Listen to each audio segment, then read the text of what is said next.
เป็นคือกันในทุกคนเวลาไปยิ้มแล้วจะรู้สึกย่านแล้วก็บ่กล้าจะเป็นแบบย่านเดอย่านอายเนาะเวลาที่เขาเปิดเครื่องเล่นบ่เป็นมื้อนี้เขาจะพาพวกเพื่อนมาที่ฟิตสเตชันเด้ออยู่ไซส์สวยกับโรงเรียนสวนทจิตก่อนอื่นจ่ายเงินอยู่เคาน์เตอร์อยู่ลุมแล้วก็ขึ้นมาชั้น2เลยจะเจอล็อกเกอร์แบบนี้แล้วเขาก็จะไปเปลี่ยนเครื่องอยู่ห้องน้ำก่อนทุกคนห้องน้ำก็คือกว้างสะอาดแฮงนี้มีห้องน้ำห้องอาบด้วยมาครั้งแรกก็ว้าวแฮงเพราะว่ามันมีเครื่องให้เล่นหลายคนบริญาตกันลิ้นมื้อนี้มาทดลองเนาะแต่ว่าต่อไปก็สิได้สมัครเป็นเดือนแล้วหลังจากนั้นเขาก็ขึ้นมาที่ชั้น3แล้วเขาก็มาเจอไอแอที่ว่าเป็นเทรนเนอร์อยู่นี่ทำอิทกับโบก้าถามเนาะแต่พอเขาถามแล้วเพิ่นก็โคตรอัธยาศัยดีเลยสำหรับลูกค้าใหม่เดือนทำอิทเพิ่นก็จะมีโปรลด 15% สำหรับค่าเทรนเนอร์ส่วนตัวจองด้วยและนี่ก็เป็นบรรยากาศของชั้น3เครื่องเล่นโคตรหลายเลยทุกคนสังเกตเห็นอันนึงก็คือยูฟิตสเตชันมันสะอาดแหงเพราะว่าแมวบ้านทำความสะอาดตลอดนี่เห็นอีกแล้วกินก็หอมสะอาดแอร์ก็เย็นอ่ะให้บัก10เลยและเห็นช่วงนี้กับเจ้ากำลังมีโปรโมชั่นส่วนลดเนาะก็คือซื้อเมมเบอร์5 เดือนฟรี1 เดือนแล้วก็สำหรับเมมเบอร์รายปีปกติ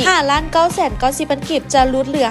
5,250,000 เป็นกีบเด้อโปรนี้จะหมดเขตวันที่31 เดือน 12 2025นี้เท่านั้นเด้อพวกเพิ่นแล้วเขาก็มาเห็นเอื้อนี่เรายกน้ำหนักเนาะพวกเพิ่นลองเดาเบิ่งดูว่าเรายกเท่าใดโคตรแข็งแรงเลยอะตัดภาพมาที่เฮาแบบพุงยั่วอยู่แต่อีกบ่ดนเฮาสิเปลี่ยนแปลงตัวเองแล้วมาที่ฟิตสเตชันเด้อทุกคนเจนไปละบ๊ายบาย